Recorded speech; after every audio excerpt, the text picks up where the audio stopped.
Head coach Kirby Smart. We will go straight to questions rather than opening remarks. We'll go right here to your left.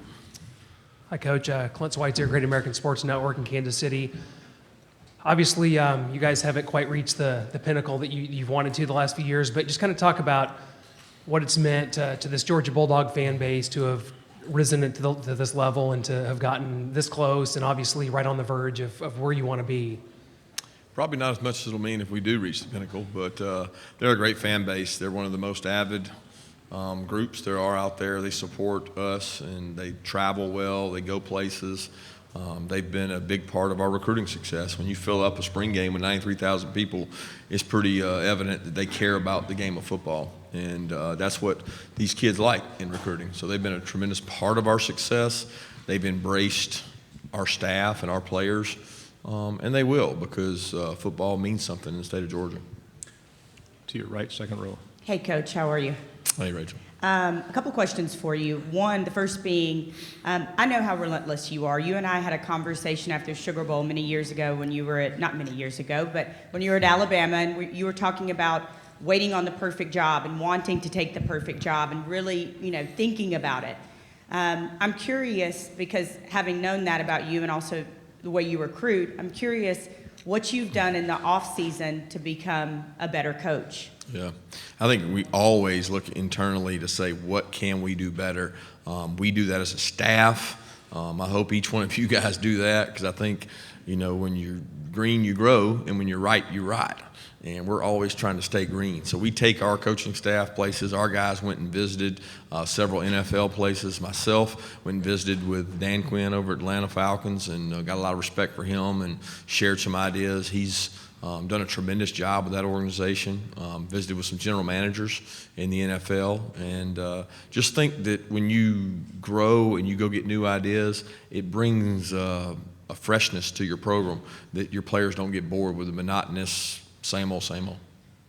One last one. Yesterday, Commissioner Sankey was talking about, and I really appreciated it, mental health. Mm-hmm. I'm curious, as a coach and somebody who's been around football for a really long time, what are you doing to break that stigma of, hey, I need to be tough, I need to be masculine, not talk about this? What are you doing in your program to address mental health, Coach? Yeah, Ron Corson, our medical staff, do a tremendous job. He's went out and hired 3 different people within mental health. They consult with our players when they first get there. They meet with them. They talk to them. They visit with them. They develop relationships. They're around our players every day, and we talk all the time. If you need to speak to them, you need to spend time with them, visit with them. We encourage you to have that relationship. I've got a brother that works in the mental health field, and have been able to learn a lot from him. That in our culture, football culture, sometimes that's not accepted. Having a brother that works in that field, it's helped me tremendously to understand it. To your left, coach, in the camera bank. Hey, Kirby. Carl Prather, WFF TV in Huntsville. Would you walk us through the progression of Monty Rice and the expectation for him, also with the rest of your defensive unit on defense? Yeah, Monty is a kid that came in early, enrolled early, and was able to kind of help us a lot. Then he got dinged up last year, and I think he ended up sitting out 2 to 3 games, and it's tough on him because he's a good football player, and he's been healthy ever since. We think he's going to be a tremendous asset for us. He's going to be in a thick competition at inside linebacker where we've got 3 or 4 guys that are fighting for 2 starting jobs, and we think Monty's going to be right in the middle of that. As far as the progression of the rest of the defense, we're trying to grow some guys who played a lot last year. I think across the board, the 11 positions on our defensive unit, outside of maybe 1 or 2, they're all up for grabs. We got a 2 deep that we think maybe, I don't know if they're going to be superstars, but they're good football players. And the competition is going to prove itself out in fall camp, that who is going to be the guy to go out and grab this position. And the good news is they get to go against pretty good offense while they're competing to do it. Up on the camera bank, blue shirt.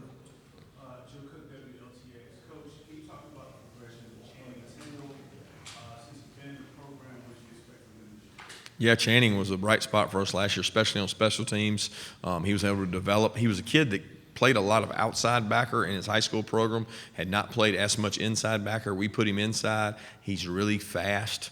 He was able to play, made some plays in the SEC championship game, and that we kind of developed him as the year went on and felt like, hey, if we're going to get to where we need to go, he's going to have to be a guy that can play on third down for us. He was able to go in and make some plays against Kentucky on third down, made some plays against Alabama on third down, and he's really helped us.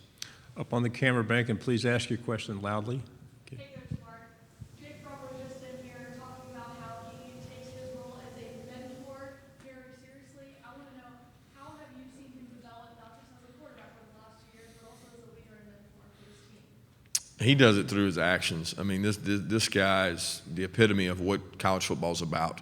Number one, he stands up for the right things. He's very strong in his faith. He lives it.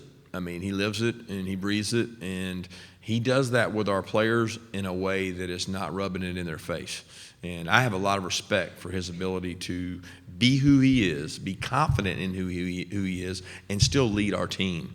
And not create any jealousy while he's doing it. So it's a lot of credit given to his parents and his upbringing, because they have done a tremendous job with all their sons. And he's got a brother that's going to be at Auburn, which creates a unique situation. But he is a great young man. Coach to your left, second row. Coach, you've been involved the last 2 years with 2 unbelievable games, obviously against Alabama. Just kind of talk about what you've learned from those, other than, of course, you probably want to win next time. Yeah, get rid of their backup quarterback, right? I mean, that's part of the plan. But they do a tremendous job, and we haven't finished the way we need to. And to be honest with you, a lot of that goes right here to me. We got to do a better job finishing the game and stay on top of it. And they get some credit for that because they've got a good football program. They've won a lot of football games, and they're a physical team. What I think we've shown is that we can match that physicality. We haven't finished that physicality, but we're not getting shoved around out there. And that's part of the deal against Alabama. You got to be able to go out and play physical. Coach to your right, second row. Hey, Kirby, Brooks Cabina from The Advocate. How do you and your staff personally monitor the NCAA transfer portal just in terms of roster building, and how do you feel other programs do that as well? You know, I'm going to be honest with you guys. There's a bigger deal made of the monitoring of it. I'm not talking about the fact they have the transfer portal, but I mean, I think a lot of people really think that it's this huge, big deal. And at our level in the SEC, I don't think you're going to see a ton of kids going into the portal and coming to the SEC. What you see is grad transfers. You see guys that graduate from their university and then have an opportunity to go anywhere they want, and they choose to come to the SEC. But you'll probably be seeing more guys exiting through the portal than entering through the portal to the SEC. So we don't have to monitor it. I mean, we don't sit there and have a guy look over it and see if there's a player in there that we think can make us better. Then there's that possibility. The problem is you may or may not have that player for a year, where if you go sign a football player and you can bring that player in, he's immediately eligible to play, and he has 3 more years to play after he plays once. When you get a kid out of the portal, he may or may not be eligible, and so it's not an immediate fix per se, unless you know that player is going to be eligible immediately, and that's up to the NCAA. Coach to your left, front row. Kirby West, Blankenship, WXI in Atlanta. Taking you back a few years with this one, what do you remember about Champ Bailey when he played at Georgia? Did you see any future NFL Hall of Fame tendencies when you were, I know you're not going to take the credit for it, but helping him along his way at Georgia? No, I'll be honest. He helped me more than I helped him. I mean, he covered people. He ran fast. He protected me in a lot of ways. But he was younger, and I say younger, a year below me. And then his older brother was almost a mentor, a very good person. I leaned on Ronald. So when I got there, Ronald was there, who was a good mentor for me, a South Georgia kid that came up to Athens. And then when Champ came, I felt like I owed him that same brotherhood. And he and I roomed together on road games, and he and I have stayed close. His son just came over and participated in our football camp. Shockingly, he won the fastest kid there. So it does help to have a father be a Hall of Famer, and my son probably won't be running that fast. But he is a tremendous person. Champ has never changed who he is, what he stands for. Tremendous mom, tremendous family. And it just gives me a sense of pride to see what all he's been able to accomplish, because he's never been a guy that it was about him.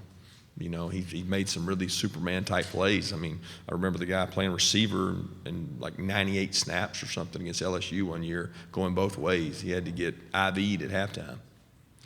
front row right here. Coach, good morning. Jeff Sintel, AJC Dog Nation. It seems like recruiting has changed a lot since even your first team at Georgia. New signing periods, accelerated timelines, your staff recruits nationally. But it seems like your program is slowing things down, going through its progressions a little bit. Can you just discuss the philosophy of how you guys have looked at a staff and maybe altered the old way to this new cycle? Yeah, it's definitely changed from the first year to now, and that has a lot to do with the signing date. The signing date changed everything. It sped everything up. It made it where if you don't sign guys in December, there may not be guys available. It's like being the back of the grocery store when you're going to get groceries and it's July 4th and they're all gone. So you want to go fill up your basket as soon as you can. We want to make certain we're getting the right kind of people and the right kind of players. I don't think enough is done on a kid's senior year. I think what you'll find in the SEC is maybe 80%, 90% of the teams' spots are full going into the senior season, where I feel like I need to look and see what they do in their senior season, because there's a lot of guys that have played really well.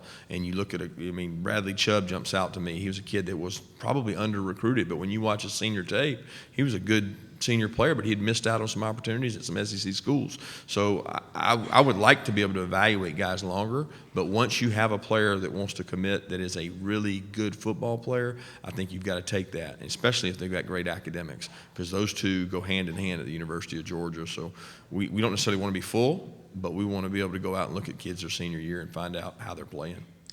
Camera bank in the middle, please speak. Angela Moran from News 12 in Chattanooga. How do you think Jim Chaney is going to transform Tennessee's offense, and how are you preparing to handle Tennessee's offense now that he's on the coaching staff? Jim will do a tremendous job. He's going to do a great job with the quarterback. He understands offensive football. He's very creative. He's done a tremendous job with us. He's been a guy who's thrown the ball every down in his career with Drew Brees and empty sets to running the ball and being really run-oriented at Arkansas in our place. So he can do a lot of things, and he's a talented coach. And he did a tremendous job for us in the time that he spent with us. So we wish him all the luck in the world except for one game. Coach to your left, standing up. Hi, Coach. Cole Pepper, Channel 4 in Jacksonville. There's been a lot of talk about the future of the Georgia-Florida game in Jacksonville, and a lot of the talk is centered around the impact that it has on recruiting or on-campus visits and so forth. Could you talk specifically about how you think that having that game off-campus in a neutral site has impacted your program and your recruiting efforts? Yeah, I think anytime you look at things from a self-analysis and you say, okay, let's do quality control. How can we get better? How can we grow? How do we improve? All the things that we were talking about earlier, where we go. How do we improve at recruiting? Getting opportunities to put your best foot forward to have people into your home. So you build a $63 million facility at your home location, and you want to develop relationships with kids. Every opportunity you miss to have a kid at your home is an opportunity to get better. We don't look at things from a scope of, well, we had the number 3 or number 2 or number 6 or number 10 recruiting class. That doesn't matter. We're trying to figure out how to get better. And the best way to get better is to have opportunities to present in front of those kids. Down your second row. Brandon Adams from Dog Nation. In 2017, you made the playoff with a quarterback that started the year as your backup. If you were to be thrust in that position again this year, given the fact that Jake was a really highly regarded recruit, is it fair to say that'd be more difficult this year, given that your backup quarterbacks aren't quite the same level of prospect on paper Jake was then, or maybe Justin was a year ago? You know, I don't know that you can go off the rating that Justin was or Jake was. At the end of the day, Justin was a true freshman backup. Jake was a true freshman backup. They both were highly regarded coming in. But I also think that we have a young man who has a lot more experience than either one of them had, being that he had an opportunity to come in for a fall and go through a fall with us. He had a chance to go to a Mississippi JUCO and be able to play, and there's no value greater than going and playing, and he went and played. So you could make the case that we would have a more seasoned veteran guy. Now, is he as talented as those guys? I don't know. I think that's yet to be determined, and I think he continues to get better, and we hope that DeJuan will be able to compete with him for that once he's cleared. Coach to your left, camera bank. Hey, Coach Smart. Simone Eli, CBS 42 in Birmingham. What would you say is the biggest coaching philosophy or belief that you have that you took from your time at Alabama with Coach Saban that you still use today? Oh, man, there's a lot. I mean, I could go on for days, but just the line of scrimmage wins championships, and you got to sign big football players to be successful, whether it's offense or defensive line. We have time for 2 questions. Up on the camera bank in the blue shirt. Coach, one more. I know you're good friends with Will Muschamp. What impresses you about the Gamecocks this year, and how does it make the programs Yeah, the depth he's been able to establish. He does a great job of getting quality players in there. They've had several kids they beat us on, whether they're in their state or our state. They're very relentless in their efforts to recruit. This quarterback impresses me. He's a leader. He's a guy who's played. Anytime you're playing a guy with that kind of experience, it's very similar to Jake, except for he's got one whole year on top of that, and they've got some good wideouts coming back with him. Back row, please. When you were kind of rallying AJC domination, when you were recruiting Dominic Blaylock and George Pickens, what did you see out of them that led you to believe that they could possibly contribute to The biggest thing with each one was competitive nature. They go to a 7-on-7 tournament and they dominate. They go to a camp and they dominate. They go to a high school football game, they're the guy the coach is trying to get the ball to. So more than intangibles of vertical leap, 40-yard dash, hand size, just the fact that those guys are taking over opportunities when given the opportunity. Now, they're going to get thrust into a different world when they go out there against SEC level competition. And the biggest change for a kid like that is that now this defensive back is in my face and he's talented. At high school level, a lot of times those guys see off coverage. They don't have people get up on them because they can't physically match up with them. People will match up with them in our league, and they got to get used to that. Thank you, Coach Mark. Thank you, Appreciate guys. your time.